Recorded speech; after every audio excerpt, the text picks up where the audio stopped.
மனைவிக்கு பெட்டிக்கடையில் ஐஸ்கிரீம் வாங்கி தந்த நடிகர் யாஷ், வைரலாகும் புகைப்படங்கள். பிரபல கன்னட நடிகரான யாஷ் தன் மனைவிக்கு சிறு கடை ஒன்றில் ஐஸ்கிரீம் வாங்கிக் கொடுத்த புகைப்படங்கள் இணையத்தில் வைரலாகி வருகின்றன. கேஜிஎஃப் 2 படங்களில் நடித்து இந்திய சினிமாவில் ஸ்டாரானவர் நடிகர் யஷ். உலகளவில் கவனம் ஈர்த்த இப்படம் 1000 ரூபாய் கோடிக்கு அதிகமாக வசூலித்து சாதனை படைத்தது. தொடர்ந்து யஷ் மலையாள இயக்குனர் கீது மோகன்தாஸ் இயக்கத்தில் தன் அடுத்த படத்தில் நடித்து வருகிறார்.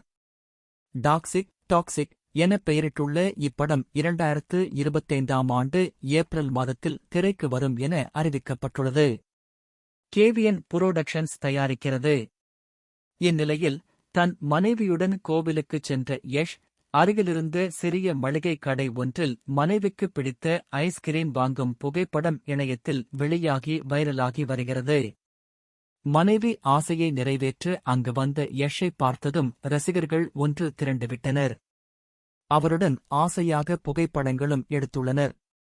இந்த புகைப்படங்கள்தான் இப்போது இணையத்தில் வைரலாகியுள்ளது.